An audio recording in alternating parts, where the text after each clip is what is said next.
प्रिय भक्तों, आइए सुनते हैं संतोषी माता की व्रत कथा। एक बुढ़िया माई थी। उसके 7 बेटे थे। 6 कमाने वाले थे, जबकि एक निकम्मा था। बुढ़िया माँ 6 बेटों की रसोई बनाती, भोजन कराती और उनसे जो कुछ जूठन बचती वह 7वें को दे देती थी। एक दिन वह अपनी पत्नी से बोला, देखो मेरी माँ को मुझ पर कितना प्रेम है। वह बोली, क्यों नहीं, सबका जूठा जो तुझको खिलाती है। वह बोला, ऐसे नहीं हो सकता, मैं जब तक आंखों से देख ना लूँगा नहीं मान सकता। बहू हंसकर बोली, देख लोगे तब तो मानोगे। कुछ दिन बाद त्योहार आया। घर में 7 प्रकार के भोजन और चूरमे के लड्डू बने।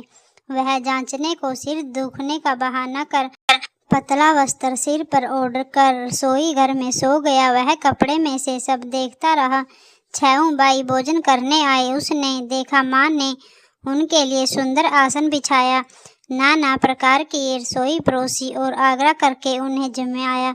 वह देखता रहा। 6 भाई भोजन करके उठे, तब माँ ने उनकी जूठी थालियों में से लड्डुओं के टुकड़े उठाकर एक लड्डू बनाया। जूठन साफ कर बुढ़िया माँ ने उस पुकारा, बेटा 6 भाई भोजन कर गए, अब तू ही बाकी है, उठ, तू कब खाएगा। वह कहने लगा, माँ मुझे भोजन नहीं करना, मैं अब प्रदेश जा रहा हूँ। माँ ने कहा, कल जाता हो तो आज ही चला जा। वह बोला, हाँ आज ही जा रहा हूँ। यह कहकर वह घर से निकल गया।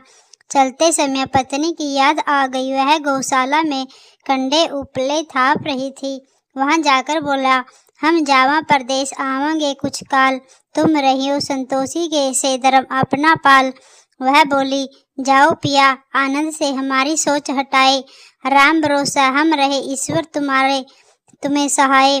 2 निशानियाँ अपनी देख दरों में धीर, सदुमती हमारी बसियो रखे मन में गंभीर। वह बोला, मेरे पास तो कुछ नहीं, यह अंगूठी है सो ले, और अपनी कुछ निशानी मुझे दे। वह बोली, मेरे पास क्या है, यह गोबर भरा आठ है। यह कहकर उसकी पीठ पर गोबर के आठ की थाप मार दी। वह चल दिया। चलते चलते दूर देश पहुंचा।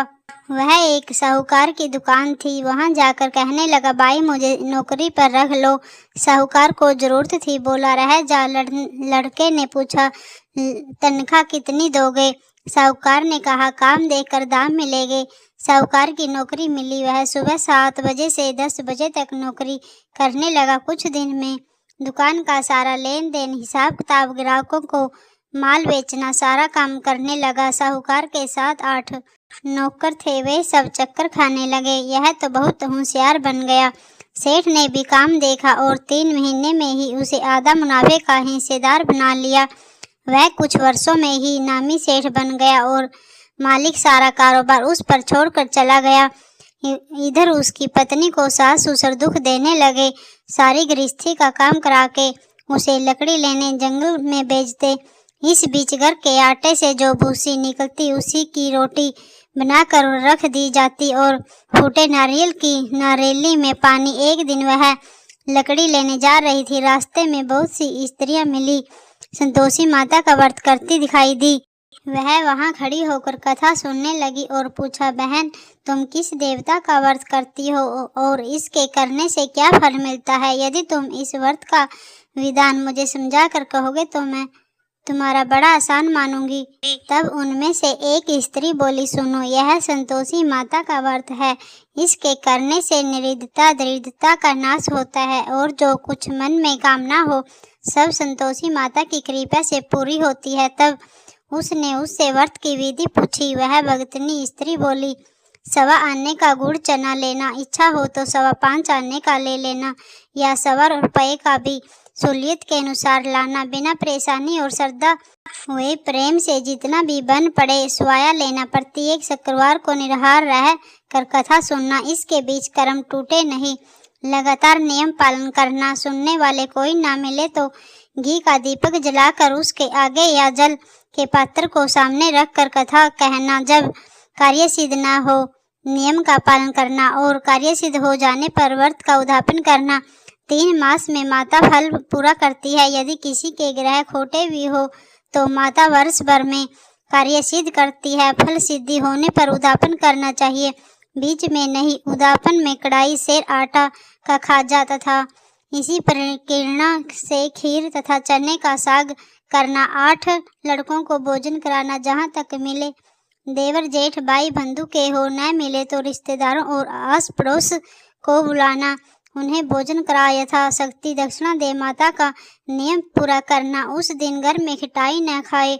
यह सुन बुढ़िया के लड़के की बहू चल दी, रास्ते में लकड़ी के बोझ को बेच दिया और उन पैसों से गुड़ चना ले माता के व्रत की तैयारी करने आगे चली और सामने मंदिर देखकर पूछने लगी, यह मंदिर किसका है? सब कहने लगे, संतोषी माता का मंदिर है। यह सुनकर माता के मंदिर में जाकर चरणों में लौटने लगी, दिन हो विनती करने लगी, माँ मैं निपटी अज्ञानी हूँ, व्रत के कुछ नियम नहीं जानती हूँ, मैं दुखी हूँ, हे माता जगत जननी मेरे दुख दूर करे, मैं तेरी शरण में हूँ। माता को दया आई। एक शुक्रवार बीता कि दूसरे को उसके पति का पत्र आया और तीसरे शुक्रवार को उसका भेजा हुआ पैसा आ पहुंचा।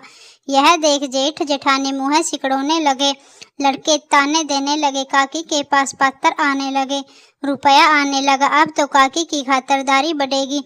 बेचारी सरलता से कहती, भैया कागज आवे, रुपया आवे, हम सबके लिए अच्छा है। ऐसा कहकर आंखों में आंसू भरकर संतोषी माता के मंदिर में आ माता श्री के चरणों में गिरकर रोने लगी, माँ मैंने तुमसे पैसा कब मांगा था?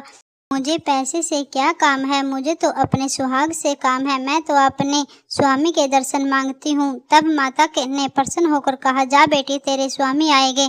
यह सुनकर खुशी से बावली होकर घर में जा काम करने लगी। अब संतोषी माँ विचार करने लगी, इस बावली पुत्री को मैंने कह तो दिया कि तेरा पति आएगा, लेकिन कैसे? वह तो इसे सपन में भी याद नहीं करता, उसे याद दिलाने के लिए ही भी मुझे ही जाना पड़ेगा। इस तरह माता जी उस बुढ़िया के बेटे के पास जा स्वप्न में प्रकट हो गई। कहने लगी, साहूकार के बेटे सो रहा है या जागता है? वह कहने लगा, माता सोता भी नहीं जागता भी नहीं हूँ, कहो क्या आज्ञा है? माँ कहने लगी, तेरे घर बार कुछ है कि नहीं? वह बोला, मेरे पास सब कुछ है, माँ बाप है, बहू है, क्या कमी है? माँ बोले पुत्र तेरी बहू घोर कष्ट उठा रही है, तेरे माँ बाप उसे परेशानी दे रहे हैं, वह तेरे लिए तरस रही है, तू उसकी सुध बुध ले। वह बोला, हाँ माता जी यह तो मालूम है, परंतु जाऊं तो कैसे? प्रदेश की बात है, लेन देन का कोई हिसाब नहीं, कोई जाने का रास्ता नहीं आता, कैसे चला जाऊं? माँ कहने लगी, मेरी बात मान, सवेरे नहा धोकर संतोषी माता के नाम ले घी का दीपक जलाकर दुकान पर बैठ जा, देखते देखते सारा लेन देन चूक जाएगा, जमा का माल बिक जाएगा, सांझे होते होते धन का बारी ढेर लग जाएगा। अब बूढ़े की बात मानकर वह नहा धोकर संतोषी माता का दीपक जलाकर दुकान पर बैठ गया। थोड़ी देर में देने वाले रुपया देने लगे और हिसाब लेने वाले हिसाब लेने लगे। कोठे में बड़े सामान के खरीदार नगद दाम के सौदा करने लगे। शाम तक धन का बारी ढेर लग गया। मन में माता के नाम ले चमत्कार देख प्रसन्न होकर घर के लिए वस्तु गहने कपड़ा सामान खरीदने लगा। यह काम से निपट तुरंत घर को रवाना हुआ। उधर उसकी पत्नी जंगल में लकड़ी लेने जाती है।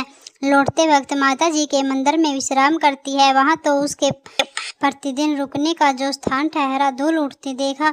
वह माता से पूछती है, हे माता यह धूल कैसी उड़ रही है? माता कहती है, हे पुत्री तेरा पति आ रहा है, अब तू ऐसा कर लकड़ियों के 3 बोझ ना ले, एक नदी के किनारे रख दे और दूसरा मंदिर पर वे तीसरे अपने सिर पर। तेरे पति को लकड़ियों का गट्ठा देख मोह पैदा होगा, वह यहाँ रुकेगा, नाश्ता पानी खाकर माँ से मिलने जाएगा। तब तू लकड़ियों का बोझ उठा कर जाना और चौक में गड्ढे को डालकर जोर से आवाज लगाना, लो सासू जी लकड़ियों का गट्ठा लो, भूसी की रोटी दो, नारियल के खोपड़े में पानी दो, आज कौन मेहमान आया है। माता जी से बहुत अच्छा कहकर वह प्रसन्न मन से लकड़ियों के 3 गट्ठे बनाए, एक नदी के किनारे और एक माता जी के मंदिर पर रखा। इतने में मुसाफिर आ पहुंचा। ये सूखी लकड़ी देख उसकी इच्छा उत्पन्न हुई कि हम यही विश्राम करके भोजन बनाकर खा पीकर गाँव जाएं। इसी तरह रुक कर भोजन बनाया, विश्राम करके गाँव को गया। सबसे प्रेम से मिला। उसी समय सिर पर लकड़ी का गट्ठा लिए उतावली सी आती है। लकड़ियों का भारी बोझ आंगन में उठा डालकर जोर से 3 आवाज देती है, लो सासू जी लकड़ियों का गट्ठा लो, भूसी की रोटी दो, आज कौन मेहमान आया है। यह सुनकर उसकी सास बहू आकर अपने दिए हुए कष्टों को बुलाना हेतु कहती है, बहू ऐसा क्यों कहती है, तेरा मालिक ही तो आया है, आ बैठ, मीठा बात खा, भोजन कर, कपड़े गहने पहन। उसकी आवाज सुन उसका पति बाहर आता है, अंगूठी देख व्याकुल हो जाता है। माँ से पूछता है, माँ यह कौन है। माँ बोली, बेटा यह तेरी बहू है। जब से तू गया है तब से सारे गांव में भटकती फिरती है, घर का काम काज कुछ करती नहीं, चार पहर आकर खा जाती है। वह बोला, ठीक है माँ, मैंने इसे भी देखा और तुम्हें भी देखा, अब दूसरे घर की ताली दो, उसमें रहूंगा। माँ बोली, ठीक है, जैसी तेरी मर्जी। तब वह दूसरे मकान की तीसरी मंजिल का एक कमरा खोला, सारा सामान जचाया। एक दिन में राजा के महल जैसा ठाठ बाट बन गया। अब क्या था, बहुत सुख भोगने लगी। इतने में शुक्रवार आया। उसने पति से कहा, मुझे संतोषी माता के व्रत का उद्यापन करना है। पति बोला, खुशी से कर लो। वह उद्यापन की तैयारियां करने लगी। जेठानी के लड़कों को भोजन के लिए कहने गई। उन्होंने मंजूर किया, परंतु पीछे से जेठानी ने अपने बच्चों को सिखाया, देखो भोजन के समय खिटाई मांग लेना, जिससे उसका उद्यापन पूरा न हो। लड़के जिमने आए, खीर खाना पेट भर खाया, परंतु बाद में खाते ही कहने लगे, हमें खिटाई दो, खीर खाना हमको नहीं भाता। देखकर आश्चर्य होती है। वह कहने लगी, बाई खटाई किसी को नहीं दी जाएगी, यह संतोषी माता का प्रसाद है। लड़के उठ खड़े हुए, बोले, पैसे लाओ। बोली बहू कुछ जानती नहीं थी, उन्हें पैसे दे दिए। लड़कों ने उसी समय हट करके इमली खटाई ली, खाने लगे। यह देखकर बहू पर माता जी ने कोप किया। राजा के दूत उसके पति को पकड़ कर ले गए। जेठ जेठानी मनचाहा वचन कहने लगे, लूट लूट कर धन इकट्ठा कर लाया है, अब सब मालूम पड़ जाएगा, जब जेल की मार खाएगा। बहू से यह सहन नहीं हुआ। रोती हुई माता जी के मंदिर गई, कहने लगी, हे माता, तुमने क्या किया। हंसा कर अब भक्तों को रुलाने लगी। माता बोली, बेटी तूने उद्यापन करके मेरा व्रत भंग किया है। वह कहने लगी, माता मैंने कुछ अपराध किया है, मैं तो भूल से लड़कों को पैसे दे दिए थे, मुझे क्षमा करो, मैं फिर तुम्हारा उद्यापन करूंगी। माँ बोली, अब भूल मत करना। वह कहती है, अब भूल नहीं होगी, अब बतलाओ मैं हुए कैसे आवेंगे। माँ बोली, जा पुत्री, तेरा पति तुझे रास्ते में आता मिलेगा। वह निकली, राह में पति आता मिला। वह पूछने लगी, कहाँ गए थे। वह कहने लगा, इतना धन जो कमाया है उसका टैक्स राजा ने मांगा था, वह भरने गया था। वह प्रसन्न हो बोली, भला हुआ, अब घर को चलो। कुछ दिन बाद फिर शुक्रवार आया। वह बोली, मुझे माता का फिर उद्यापन करना है। पति ने कहा, करो बहू। फिर जेठ के लड़कों को भोजन को कहने गई। जेठानी ने एक दो बात सुनाई और सब लड़कों को सिखाने लगी, तुम अब सबसे पहले खिटाई मांगना। लड़के भोजन से पहले कहने लगे, हमें खीर नहीं खानी, हमारा जी भड़कता है, कुछ खटाई खाने को दो। वह बोली, खटाई किसी को नहीं मिलेगी, आना हो तो आओ। वह ब्राह्मणों के लड़के लाकर भोजन कराने लगी। यथा शक्ति दक्षिणा की जगह एक एक फल उन्हें दिया। संतोषी माता प्रसन्न हुई।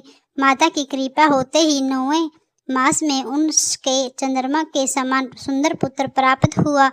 पुत्र को पाकर प्रतिदिन माता जी के मंदिर को जाने लगी। माता ने सोचा, यह रोज आती है, आज क्यों न मैं इसके घर चली जाऊं। यह विचार कर माता ने भयंकर रूप बनाया।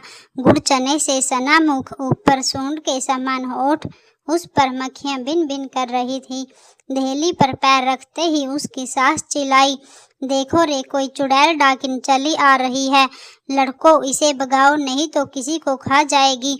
लड़के भगाने लगे, चिल्लाकर खिड़की बंद करने लगे। बहू रोशनदान में से देख रही थी, प्रसन्नता से पगली बन चिल्लाने लगी, आज मेरी माता जी मेरे घर आई है, वह बच्चे को दूध पीने से हटाती है। इतने में सास का क्रोध फट पड़ा। वह बोली, क्या उतावली हुई है, बच्चे को पटक दिया। इतने में माँ के प्रताप से लड़के ही लड़के नजर आने लगे। वह बोली, माँ मैं जिसका व्रत करती हूँ यह संतोषी माता है।